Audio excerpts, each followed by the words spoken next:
appreciate the fact that you have to take a certain approach in order to get the interview. But once you have it, once you have the audience, what is your responsibility to the woman who's not represented? My responsibility was to ask this guy whether he's a dictator or not, which I did. My responsibility is to ask him when the hell he's going to leave power, which I did. But the disruption has to come with a modicum of restraint. Are we, as activists, gearing up to become martyrs? Am I going to choose you in the front row and say, you die for the greater good of the people of Kenya, and I'll come to your funeral and we'll create a WhatsApp group and I'll contribute a 3,000 bob for you to have a decent burial? I don't think that's worth it. I don't think anybody's life is worth that kind of sacrifice, personally. This is Selam Hello, where stories of joy and justice vibrate with the rhythm of Africa and the diaspora.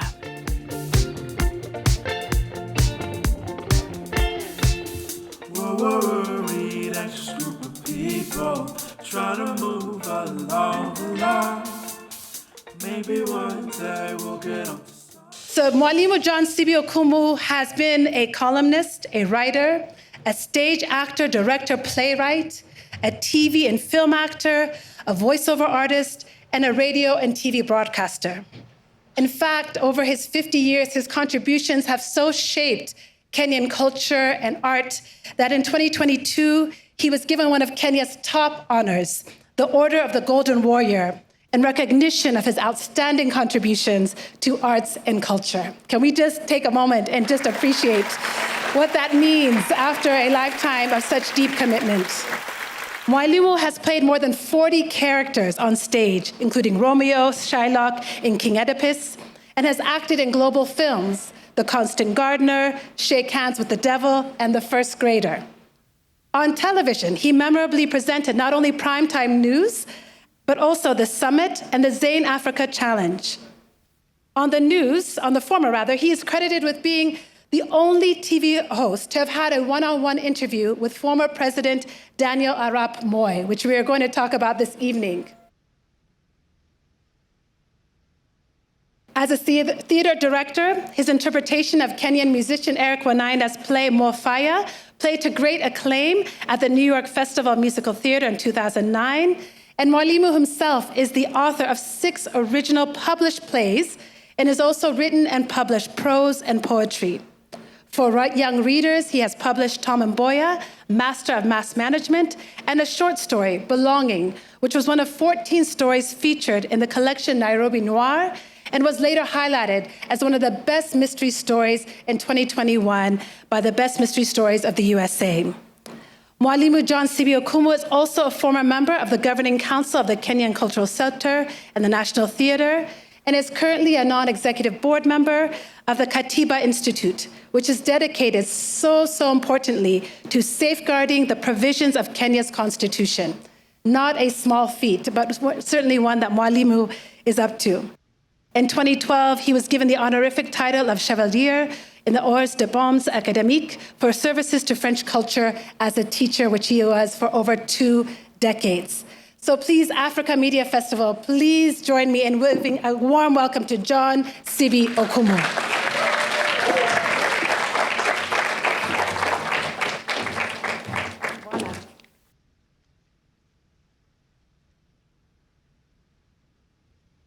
Mwalimu, karibu. Wow, imagine how you'll feel at the end.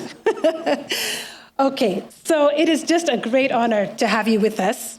As somebody who we admire as a writer, a thinker, of many different hats that you've played over the many years.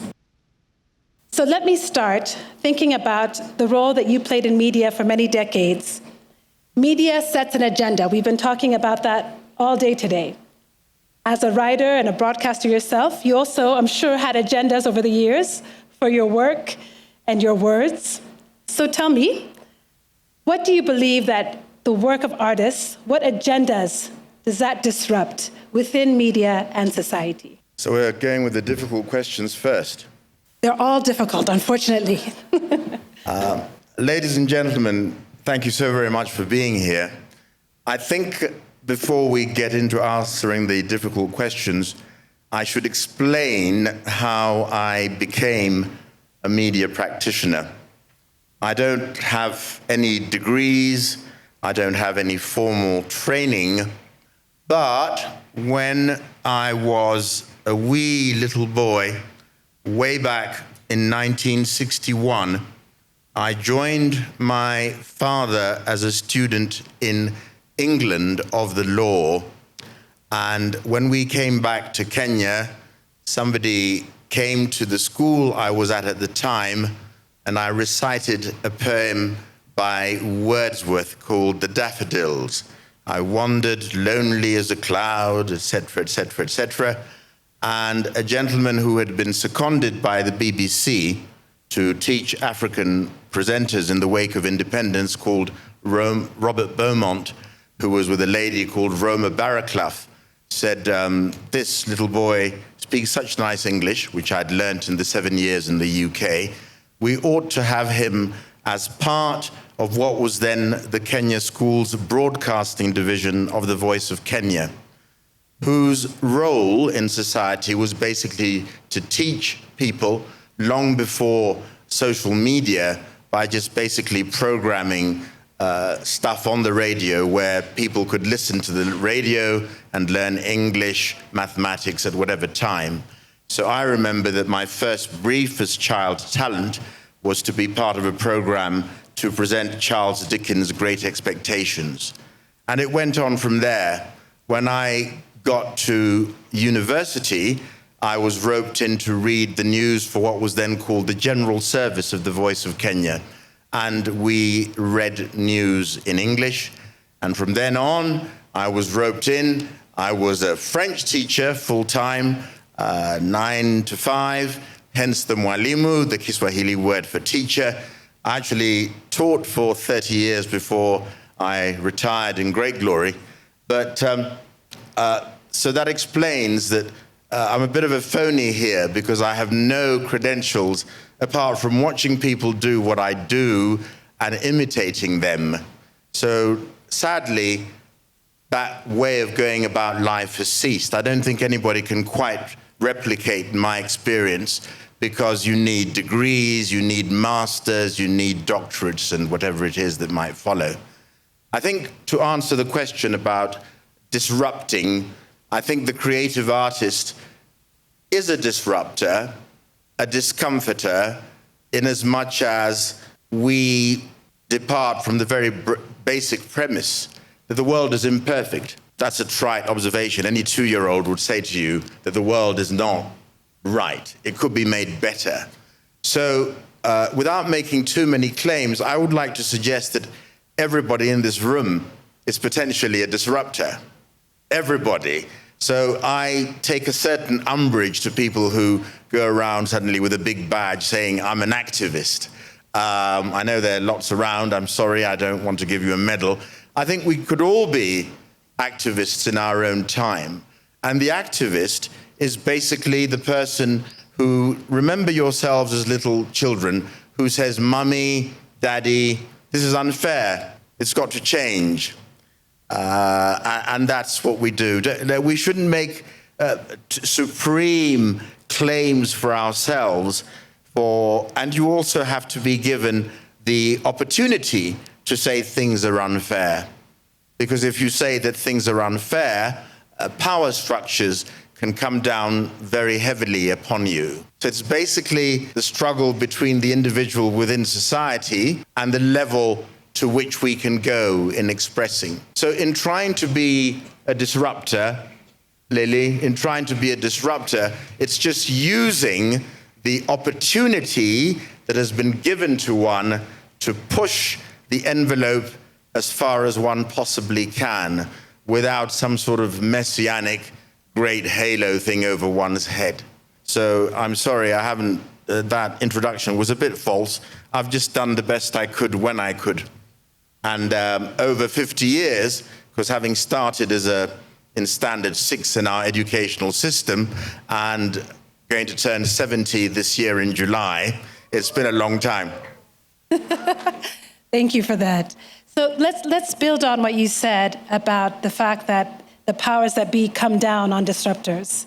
We've seen in the last many years in Zimbabwe, Ethiopia, Uganda, Tanzania, Egypt, even here in our beloved Kenya, that the powers that be do not always agree with artists are expressing, whether it's banning music, whether that is profiling and pressuring artists and writers, some of them living in exile now. What is the threat that artists most acutely pose to institutions of power, do you think? Well, I don't think, I think I know. I think I know that the artist dares to speak the unspeakable. I think it's possible, given the opportunity, remember that you always have to be given the opportunity, it's possible to rise up and say this whole thing stinks. Now, what happens next changes from society to society. I have to be given the opportunity first. So if I had a radio program of my own, let's go back to the radio days, the days of Daniel Arap Moi. Now, the great sort of mask to put on him is to put on the label dictator.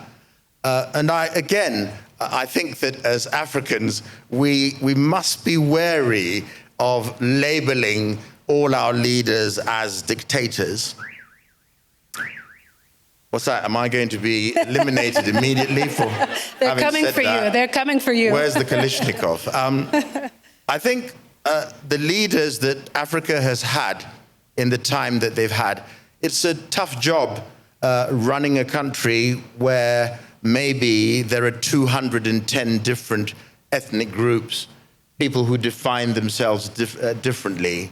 And the idea, again, the trite observation, it's all about the exercise of power and the keeping of power.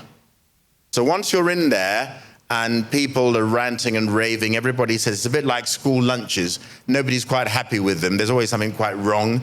So there are people out there to get you. Now, what alliances do you have to make in order to remain in power? Should I make an alliance with you all the way from Ethiopia, or shall I bring in my cousin from my village? Who is more likely to poison my dinner?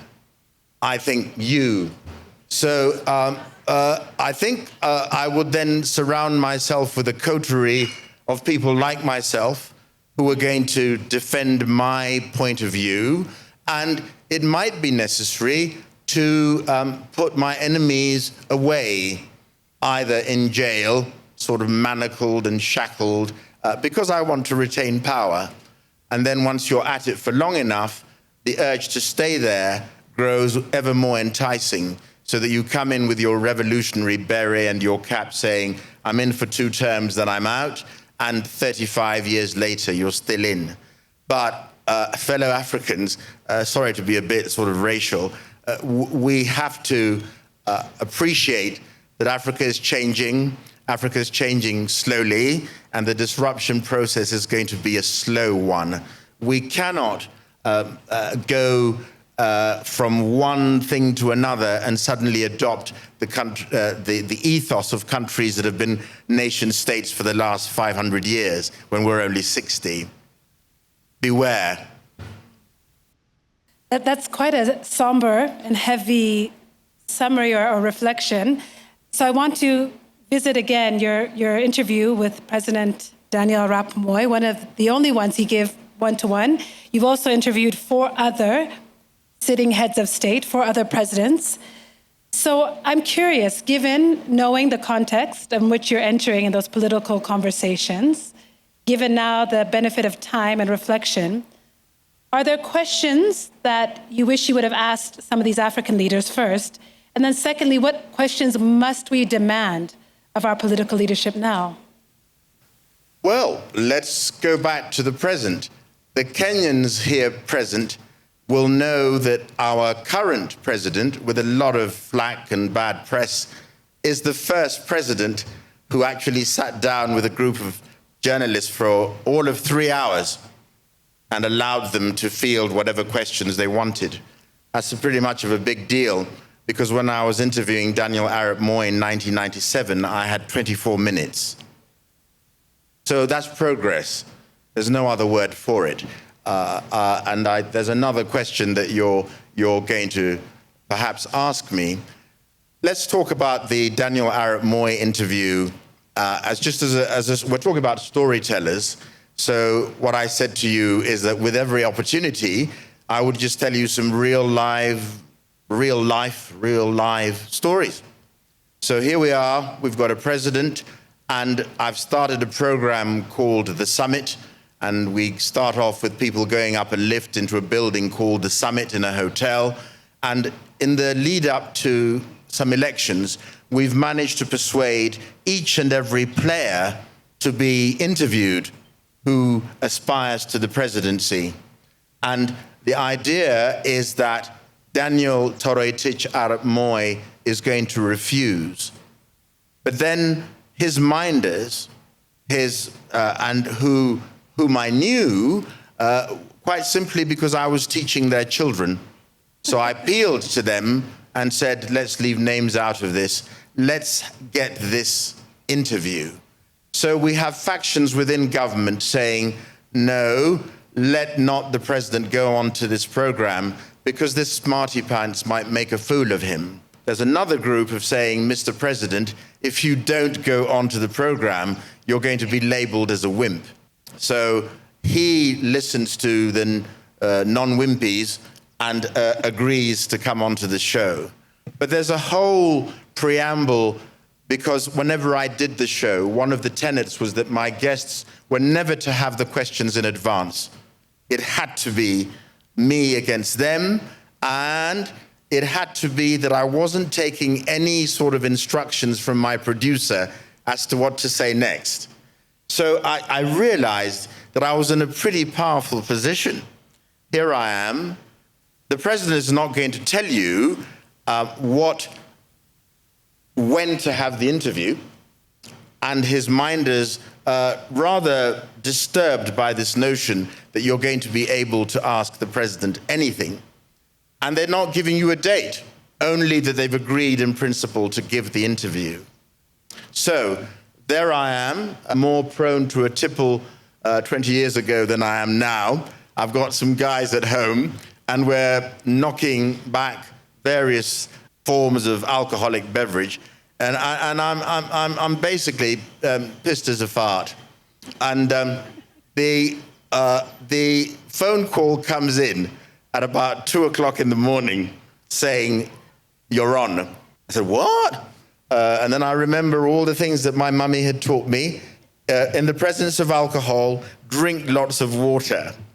So to sort of douse 50,000 double whiskeys, I put in extra zeros there.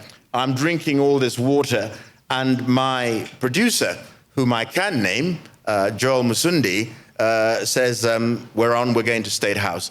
And Moi kept very, quote unquote, strange hours. So he was awake at sort of like 3:00 in the morning. So when we get there, he's actually having a chat before me by Ambassador Prudence Bushnell of the United States. So they all come out, and then he's surrounded by all these very tall people, unshaven like me. I had a glorious head of hair then, but all these other nutters don't have any hair at all. And I always had the preamble of saying, wouldn't it be nice for me to meet my interviewee, just to sort of ice break and realize, as you all would if you got to know me better, what a splendid fellow I am. So here I am. I ask whether I can have a one-on-one with the great man. And the toadies and the acolytes are saying, no, not in a month of Sundays, you can't. So my guardian angel says, a woman says, please, he's harmless really. He's left his revolver at home. Let him have a chat with the president. So I go into this room, and Moi was a very commanding man. He's a tall man, made me look short. So he's well up there at 6 foot. And he's there with another gentleman who never left his side. And I say to him, Your Excellency, would it be proper for me to talk to you and he said, and I'm not going to put on some kind of accent or something to imitate him, I'm not Trevor Noah. He said to me, you can ask me what you like as long as you treat me as the head of state. Because whenever I go to the UK and all these places, these people come up to me with a microphone and treat me as if I was some kind of twit. He didn't use the word twit, it's not in his vocabulary, but a word such as. So we go in and I say, Mheshimiwa, right, and we're on. And again, it has to be said, he was extremely gracious. He was extremely polite. I can only say what happened to me. So we go on to the set, and I'm saying, how can I get in the magical question? How can I get in the two? Remember, this is 1997, and an African head of state in Kenya has never given an interview such as this before. This is the first one.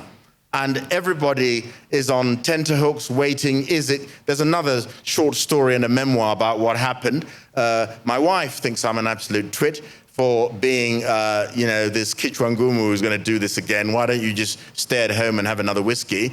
So nobody's really for the event. And I had to get two questions in as a journalist, as a disruptor. I couldn't call him a dictator to his face. So I said, Your Excellency, Lilly Bekele-Piper. I like it, yes. When you go to bed, people are calling you dictator around the place. When you go to bed, how do you feel about that? So I haven't called you a thief, I haven't called you a liar. I've said this horrible mob here is calling you a thief and a liar. What do you think? So that was the ploy. So we got that one in. And then I said very deferentially, Baba, you've been at it for the last however many years. When are you ever going to give up? And he said, I'll give up when the people say it's time for me to give up.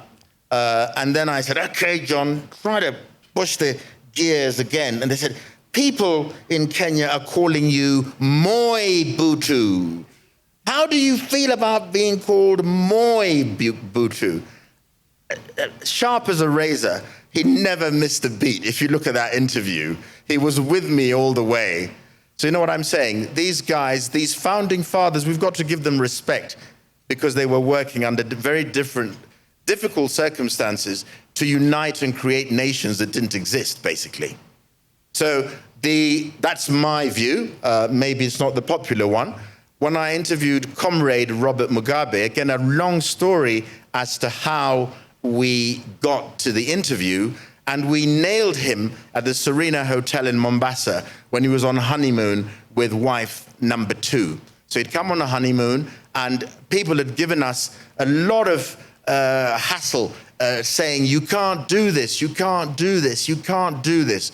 And the answer was no. So as he was exiting to go and open an oil refinery, I went and sort of threw myself at his feet, as one might do to Jesus Christ, and said, Your Excellency, I'm sorry, I'm just a measly little journalist, but we really would like to have an interview with you. And all his minions, whatever color Africans turn when they turn purple. Because he said, that's fine. So because the great man on the red carpet going to Changamwe had said yes, all of a sudden, everybody was now turning tack and the interview to happen. And again, we'd rigged it with my people. The table was there, the chairs were there, all the guys with the cameras were there, and we were told you have 20 minutes. 20 minutes, not the normal 24. So he sat down, again, extremely gracious, extremely erudite, extremely intellectual African. I felt if this was my daddy, he's cool. So, sorry. So when I have to ask you so many questions, Mwalimu. Question number one. Question number one. You're in the presence of a living fossil. Question number one. How are we going to get this one? I said, Siabo ngan tinotenda, because I was told that's, Wemwega and Demwega, whatever, in Shona and Ndebele. And I said, hey, you're like a daddy to me. You're daddy. So would you allow me, daddy, to ask you questions that I would ask of my own daddy? He said, yeah, go right ahead, son. And I said, well, daddy, people say that since you came into power, you are far worse than Ian Smith and all these guys who were there before, and Rhodesia, Zimbabwe would be far better off if we brought back the white man. Again, stingy sort of question. He didn't bat an eyelid. Again, I won't do accents, but he said, look, matey, look, son. It was a rough point. When the powers that be were driving Muzorewa around in a helicopter and their cohorts with transport, our people on the ground were walking from venue to venue. You know what I'm saying? We didn't have the support of government, but we had the support of the people, and we won. So we were off with me saying, you've cocked up, you've cocked up, you've cocked up. And then at the very end, I said to him, you know what? If you were to die and you're thinking of your legacy, he said, well, if I didn't do what I'm trying to do, your children will condemn me. I'm trying to give back the land to the people who owned it. And I thought to myself, good people, that's the right answer. It is the right answer. Again, for Daniel Arap Moi, the only question I wanted to get in, which I didn't get in, and I'm sorry to have taken so long, is what would you presume your legacy to be? Everybody is saying you're full of fill in the blank. You're being rubbished at every turn. How would you like to be remembered? And maybe from that particular question, we might have had some insight into what it is to be the president of a dislocated, newly independent African nation. I'd have asked the same question of Mwalimu Julius Nyerere. I'd have asked the same question of Osagyefo Kwame Nkrumah. These guys had a rough time of it. Thank you. That was, I feel like I should just throw these away, these notes that I have. I don't know that I'll need them. But I want to push back ever so respectfully, Mwalimu, on your positioning on this. Yes. I can understand. You want me to condemn? No, I don't want you to condemn. Condemning day. No. But I think in the question of what's next in media and as our role as disruptors, be it journalists or be it a playwright, both of which you've been. Oh, I could read a bit from my play? Sure, you can read a bit. I could read you a bit from my play. Would you like a wee bit? I think there's actually something happening in the auditorium. Perhaps you'll invite him. Those poets took all my time. Yeah. Okay. No. But I appreciate the fact that you have to take a certain approach in order to get the interview. But once you have it, once you have the audience, what is your responsibility to the woman who's not represented? My responsibility was to ask this guy whether he's a dictator or not, which I did. My responsibility is to ask him when the hell he's going to leave power, which I did. But the disruption has to come with a modicum of restraint. Are we, as activists, gearing up to become martyrs? Am I going to choose you in the front row and say, you die for the greater good of the people of Kenya, and I'll come to your funeral and we'll create a WhatsApp group and I'll contribute a 3,000 bob for you to have a decent burial? I don't think that's worth it. I don't think anybody's life is worth that kind of sacrifice, personally. Maybe I'm just a wimp too. Yeah, I think we all have our calling. I wouldn't call you a wimp, but I think there are some people who, without their sacrifice, some of whom you've written books about in Mboya. You've written books about them. The sacrifice, historically, they were overtaken by events. If you look at somebody like Patrice Lumumba, sure. There he was, if you've seen the movie by whoever it is, very read wonderful. Read the books as well. He was there minding his own business, not knowing that Mobutu had been paid by the CIA and everything else to get rid of him. Yes. Next minute he knew, he didn't ask to get onto a plane and be thumped and beaten at the thing with all those pictures. Right. He didn't ask to be taken to wherever it was that he was taken. So the modicum of courage is that whenever I did what I did, I didn't have the vision to know what was going to happen next.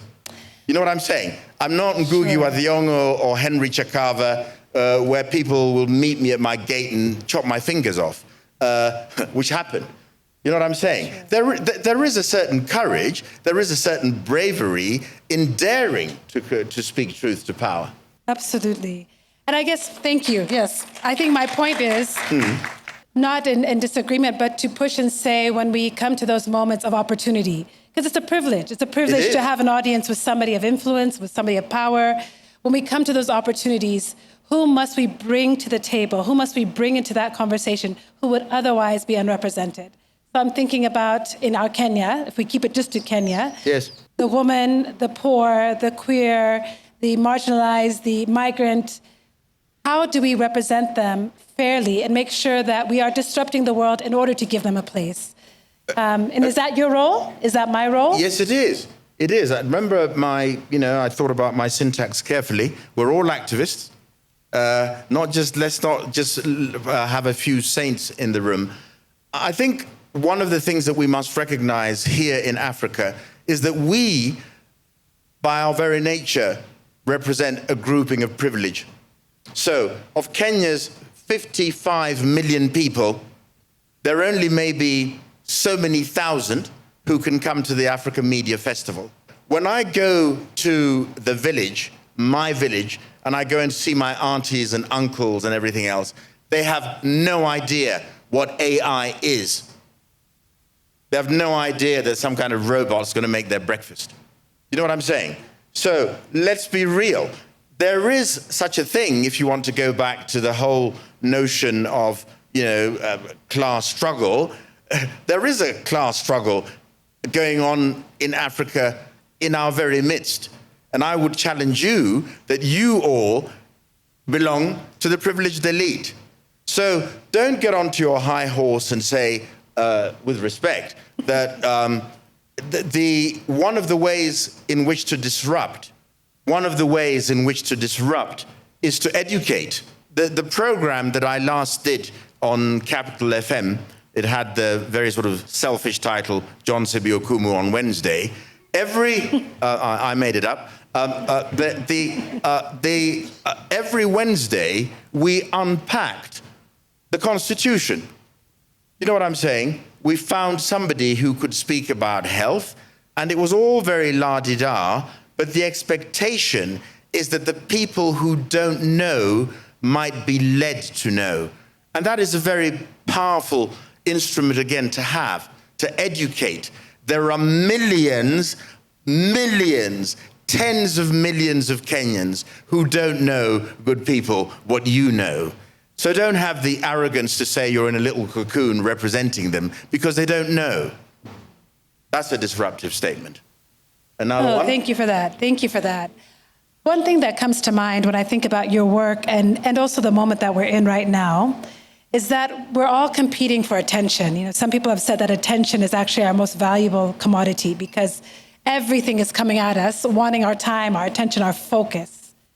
So when the media speaks, be it the BBC, be it Nation, be it any blogger here, and when the artist speaks, are we competing for the same attention of our audiences? I'm wondering how you're feeling about that as you have been in both camps, a broadcaster as well as an artist. I think we're dealing from different camps because when I was in mainstream media, what I did was, to a certain extent, prescriptive. It was prescribed. I couldn't do or say what I liked. Now, if you have your YouTube channel, your podcast, everybody suddenly becomes a broadcaster. As long as you get the gear, go online. So there are 1 trillion voices now out there waiting to be heard. The future of the media, because now we all have so much power to be practitioners, is to do this whole sort of palimpsest thing and sift the fake from the real. If somebody here is going to set up a media house called True News, and your job is just on every single news item to educate me about the truth. So the housing project, dear to our president's heart, the idea is tax a lot of money, build some houses for people to live in. And I, as a Mwananchi, saying, well, my grandma's living in a mud hut in Busia. Does she really need a modern sort of house with a loo and flushed? Is that what they call decent housing? So if we've been happy living where we were all these years, please give me the definition of decent housing. Are my auntie and grandma living in whatever the English might be, undecent housing? We need, surely the intellectual's role, his hobby, his pastime is to think and not to accept anything at face value, to have a question mark on everything we hear. If everybody in this room were to create a podcast, we'd suddenly have 350 podcasts. Which one should I listen to? Salam and Hello, Salam and Hello. That's at Salam and Hello on Instagram, YouTube. Well, I have to say Salam Hello. Yeah. Come on. Yes, Salam Hello. Let's hear. No, I'm not, Trevor. No. Is there another question? Oh, yes. In fact, I was pausing to let you finish your thought. But, don't you see that I love questions? But is your point then that because everyone can start it, that's a good thing, and we should welcome? Yes. We should welcome the disruptors of every way, shape, and form on every platform. But with this plethora of information, we also need the sifters. There's another function. All these fancy instruments that create AI, which has a repository of all the information that's there. If you plug in my name, the machine will come out with facts which are not facts, which are manifestly untrue. So is somebody somewhere going to be in another valley, not called Silicon Valley, maybe called Mud Hut Valley, who's going to be trying to sift the truth? You know what I'm saying? It's complicated, and I'm sorry that in the course of this conversation, I'm not going to prescribe the future, because I do not belong to the future. I belong to the past. But I can say that the lesson of the past is we have to try, as much as we can, to question the structures that govern our lives. And you, the people who are finding the news, remember that you do not have that terrible P word power. So don't take it upon yourself that if you doing your podcast or whatever it is by its nature going to change society. You have to make common cause with those in power. You have to sit at the table with them and persuade them. Now, whether you do that the way our Boniface Mwangi managed to get everybody else to, sort of douse pigs in tomato sauce and march to Parliament buildings and get thumped on the way, there's a courageous man. There's a courageous man. What he did was courageous, and it forced people to sit up and say, if this thing gets out of hand, it's going to get really out of hand. But we have, in my feeble mind, we have to gain the attention of those in power. We cannot spend all our time as media practitioners. And remember that the dictionary definition of the media is not just the intrepid journalist or columnist, writing whatever. The media, when I looked it up on Wikipedia before I came here, or Google, had advertising, it had all sorts of things. It said to me, media is the plural of medium. The Latin, medium is a single thing, media is many. So there are many, many manifestations. There are many, many churches in the House of Information. I like how you put that about the House of Information. That will stay with me. I do this all the time. Next year, same time, same place. So you said something. You said that you're a part of the past. I think I would argue with that a bit. You're very, very much still writing and directing. My place. I didn't say I wouldn't allow you. I just said it wasn't the moment. But we'll let you do whatever you like. Okay. But I want to ask you, as we start to wind down our time, and just to the audience, we'll have time for questions. So if you have some for Mwalimu, please keep them in mind. In just about 5 minutes, we'll turn to you. I think as we're thinking about what's next in media, what do we need to be careful not to leave behind as we go forward into what's next? What part of our Africanness, our identity, who we are as a culture, do we need to make sure we bring to whatever is next for media and for culture and for arts? I would say, because this is a question that has exercised my mind, is that we do too little to remember our history. If you walked into any bookshop, all the foreigners here, history of Kenya, history of the Kikuyu, history of the Taita, history of the whatever, because we have that trite observation that the past informs the present and the present informs the future, and they're all linked. There is a huge gap, to my mind, to my subjective mind, in the archival function. We just have to sit down, ask those people who are in a position to know, ask our academics to know, what is it exactly? What was this geographic demarcation called Kenya before 1963? Who were the people who were the players? And I play this game with taxi drivers and Uber drivers wherever I go. I was in Tanzania, in Zanzibar recently, and I asked my Uber driver, can you name any other Kenyan leader other than the current one? And the Uber driver said, well, who's the current one? You see the moral of that story. I really think with a passion, and that is why in my function as a playwright, which you mentioned, when I was in the States, I went to see in 1980-something a play called Fences. And it was written by an African-American chap called August Wilson. August Wilson also wrote Ma Rainey's Black Bottom with the guy who was in the movie, that was his last movie, then he died. Anyway, when I saw Fences, it became clear to me that what August Wilson was doing in his Pittsburgh cycle was taking every decade of the African-American experience and writing a play about it. So Fences. So my theatrical project was not that I was going to write a comedy, then a farce. I just took key moments in Kenya's history and told them and their significance through a story. So role play dealt with all the political assassinations. Kagere dealt with the great ideological debate between our first president and his sort of political nemesis, Bildad Kagere. Are we social democrats or are we going to be capitalist pigs?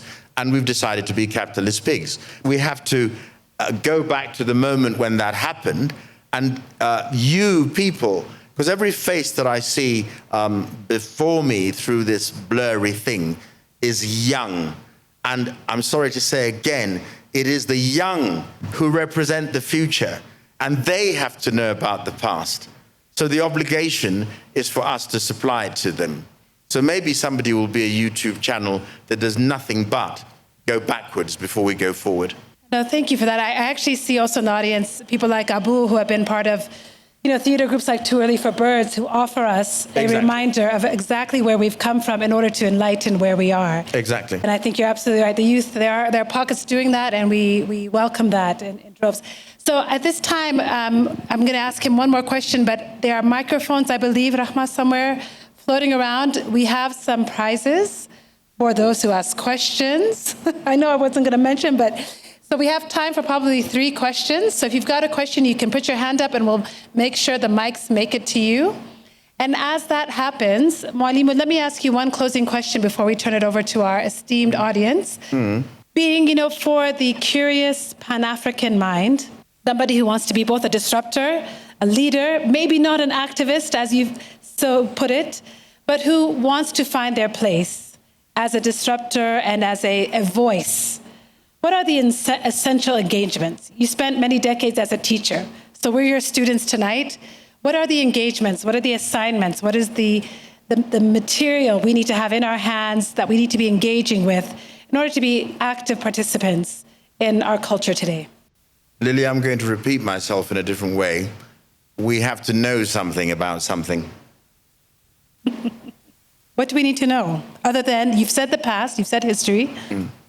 Well, the thing is, remember as a Mwalimu, at some point, whenever people say to me, what makes you a broadcaster, is that you've got to get really nerdy about what it is that you've decided to do and put energy into it. So if your bag is communication, surely you've got to read so that words and their construction roll off the tip of your tongue. You don't have to sort of spending now, what's the word for elephant? It's already there in your computer. You know what I'm saying? Somebody else might decide to do something else. But the sort of didactic, teacherly thing is get good at something. It's up to you to find out what it's going to be. You know what I'm saying? It would be a supreme arrogance for me to say, but I put in a lot of energy to make what I do look simple.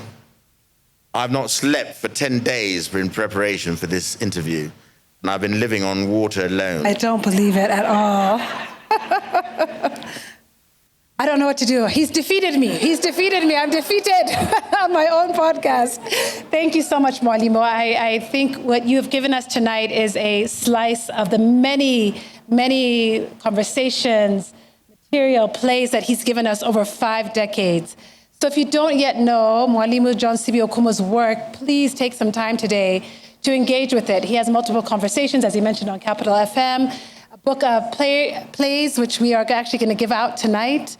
There's multiple material, written material about his thoughts and his reflections on this country that he has seen grow and change over the last 50 years. And I think we would all be better as we engage with his words and his thinking. It has certainly stretched me and enriched me. So thank you. Thank you. Thank you so much for being. Thank you very much. Give me your hand. Yes, Mwalimu, please. Don't embarrass me. Okay. Oh, okay. So do we have some questions out here? Let me put my glasses on so I can actually see the hands. Fantastic. I see one gentleman here with the plaid. You can go to him. This is where Fantastic. The insults are hurled. Indeed. Okay, so 1, I better put 2, a caravat on me. another one, 3. So 1, 2, 3, all on this side. Fantastic. Oh, hello. And please say your name. Yes. I'm Caleb. I have one question. Did you ever feel intimidated the time that you interviewed the second president, that is Moi? Did you ever feel intimidated being the first journalist to interview him? Sorry, I'm He deaf. said, did you ever feel intimidated when you interviewed the second president? No. I'm sorry to say, I'm not easily intimidated. Even by me, I can see tonight, not at all. You want to follow up? It's one of my faults. But it is a quality that has to do with this idea of daring to disrupt. Yeah. You know what I'm saying? Yeah. If you're going to say, I'm scared as a point of departure, then I think I've said this, do it anyway and see what happens. You know what I'm saying? I didn't set out to be, I just set out to do an interview. You know what I'm saying? I could sit on this platform and say something which I really think is critical about our current president. I could say something that I think, oh gosh, Ruto's got it all wrong. Now, there could be areas where he's got it all right. You know what I'm saying? But if I dare to mention one thing, really good people have no idea of what's going to happen to me next. But the thing is, given the platform, you should have courage, bravery is too much. You should have the sort of, some word meaning the nerve, I think is a better word. The nerve. You should have the nerve, given the opportunity, to say something. So if I look at all the people that I grew up with and really admired, I really admired Muhammad Ali as a little kid. I just thought, this guy's cool, because there he was on all these programs. I really admired him for his intellectual pushback with ideas. I really, as a young kid, admired James Baldwin. I listened to that interview where he's sitting with some sort of conservative guy from somewhere going, oh, do you really think that the black man is ready for independence? And Baldwin is just so cool. And I thought, gosh, I want to be like that. You know what I'm saying? Yeah. All this business about dreaming dreaming is just another way of having a great desire to be good at something. Because you're not going to go anywhere if you're not good at something. There's a link. And there's so many times we're told humility is encouraged, don't pipe up. I'm for kids speaking at the dinner table and expressing their view. In my day, we were told to shut up and listen to the adults. Absolutely. You know what I'm saying? But the world has changed. Thank you. I feel you're giving us assignments. James Baldwin, Muhammad Ali, if you do look back at their interviews and responses, just brilliant. Toni Morrison, another one. Ngugi wa Thiong'o, just their engagements with the press, just we can still learn from them. Thank you for the question. Please, go ahead. Then we have this sister here. My name is John. John Riaga. Oh, also John. CB. There are lots of us around, yeah. Yeah. So this is the second edition of the African Media Festival, and we are looking at what's next. And in my mind, I am thinking, what are the chances of a collective disruption of the African media in the African continent? Collective. And is it even possible to collectively disrupt the whole continent as a team, as we are here? And as I said, if you were to give us a theme for next year, a disruptive one, what would it be? Yeah, I've thought about this I'm doing a PhD on it. Ndugu, the terrible thing with Africans is that we refuse to unite. I don't know where you come from, but it's probably I have to go through Paris, Geneva, Frankfurt, before I end up in Yaoundé, Cameroon, before I end up in Brazil. We just do not know enough about each other. So if I were to suggest a theme for Christine to adopt for next year, it has to be that we have to come together and know about each other. Another trick for the Uber drivers that I liked is I'm in Tanzania and I say, name one Kenyan singer. We're all there with Beyonce, Dr. Dre, Dr. Z, Dr. Pooh. We've got all these names at the tip of our fingertips. And I say to them, name one singer from Rwanda. Name one novelist from Burkina Faso.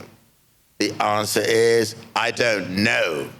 So before Lilly so graciously allowed me to come here, and I must thank her, because normally the likes of me are not given the podium to have this sort of thing. It's the first time it's happened in my life.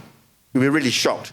You know Not the last, isn't it? You know what I'm saying? Where I am the center of attention. Somebody's saying, oh, well done, laddie. Tell us what you did. It's the first time. Now, that is significant in itself. It's significant in itself because we have to hear the voices of fellow disruptors and be in constant touch. I should be able to leave this, if I've made an impression on somebody in this room, they should come to me and say, please give me, what do people give these days? Not email address, your Zoom address? Something that will keep us connected. As a continent first, we've got to exclude the outside world. It's a terrible, we've got to, we really ought to not care what's happening in the UK, what's happening in, we shouldn't. We should care about what's happening on our own continent. We should know more about the war in DRC Congo. We should know more about the flight of the minerals and the platinum and the manganese and whatever it is, just exactly how this is happening. We should find out which countries are fueling it. Is it Rwanda coming in? That's the knowledge that we need to have. And as disruptors, if we get the word out there, somebody somewhere is going to be extremely annoyed, because with more knowledge, you disrupt the status quo. And surely that's the agenda, to change things. That's where we started. 1,000%. Thank you for that, Mwalimu. Thank you. And we're giving our fantastic colleagues who are asking questions a signed copy of your book. My book. Are they all getting my book? Yes, they're all getting a signed copy of your book, your collection of plays. Copy of my book. Oh, what lucky people. Okay, Dada, over to you. Thank you, Mwalimu. I'm a huge admirer of your work, and I think we've spoken before. Sorry, my name is Njeri Wangare. And my question was on the tendency by, I would say, society to pigeonhole creatives. Now, I have seen that throughout your career, you have worked in different aspects of creativity. You have been a writer, you have been an actor, you have been a voiceover actor. And my question is, how were you able to fight these forces of constantly pigeonholing you into, no, but you're a writer, you're a playwright, you can't be an actor in a film, or this is what we know you, because that's what society tends to do. How were you able to deal with that? And my second question, still related to that, is, was that something that you were conscious about? And was it something that you found yourself, oh, I can probably write plays. I find myself able to write plays. Oh, I'm good at voiceover, so let me do that. Was that intentional, or did you just find yourself doing that? And how did you deal with the constant forces to pigeonhole you? Thank you. Thank you. I would say that I've been extremely lucky. Lady luck, fortune is a key element in getting ahead. There are millions of talented actors. There are millions of talented singers, and they're not on this podium chatting to you. What I think is the crucial thing to do is to keep, if you find it, keep it. If you find your passion, keep it. What this precludes is this idea that you're doing it for money and you're going to end up living in Runda or Muthaiga. You know, I've been doing writing my stuff and my plays and everything with no. Somebody invited me on a podcast the other day to say how one could earn a living by doing what I'm passionate about. And the answer is, I cannot be on that podcast because I haven't earned a living from what I'm passionate about. I've earned a living from going into a classroom and teaching French, which is the language of academic study, as a member of staff and writing school reports. You know what I'm saying? Je suis, tu es, il est, nous sommes, vous êtes, ils sont, j'ai, tu as. You know what I'm saying? So get kids through their O-levels, wait for your salary. I cannot, at this point in time, and I'm not saying this as a lie, I cannot see my creative work putting in my bank account more than 1 million shillings in my 70 years. So don't do it for the money, do it for love. June, can we have one more question? Yeah. Is that okay? Sure. Good evening.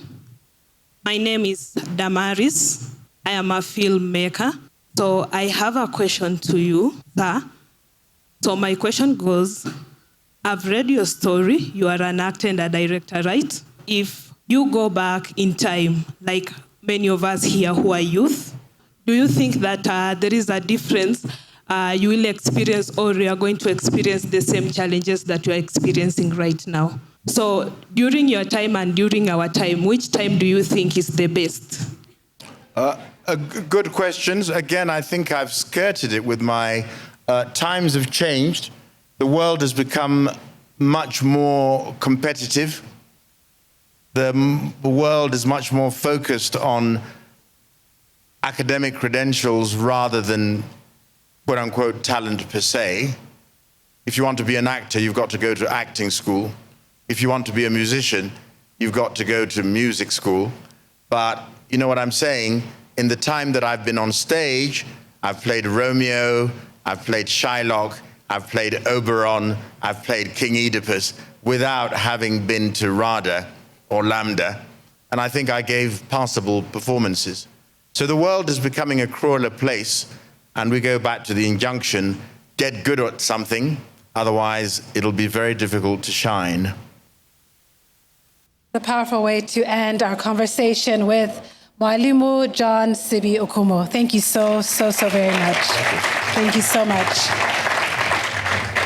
just as, don't leave us yet. Just a few thank yous, just quickly, just if I can take an opportunity to thank Baraza Media Lab for this opportunity and giving us a chance to partner with you, to the Trudy production team and Semabox for all the audio and lights, for our incredible interpreters who have been making sure that this content was accessible to as many people as possible. And I really want to shout out my producer, Rahma Saif, who has worked triple time this month to make so many projects come to life, and she's a one-of-a-kind talent. So thank you, Rahma, for all of your incredible hard work. And we invite you to continue to follow along every Tuesday. Tell your cousins at Salam with a E. Do not spell it S-A-L-A-M like you are wanting to do in this our Kenya. S-A-E-L-A-M, Salam and Hello. This is our 15th live show that we have produced over 85 episodes. Thank you. A lot of blood, sweat, and tears. And most of all, our greatest thanks is to each of you for coming here, showing up, being a part of the conversation, and disrupting media and society with us. Asanteni sana.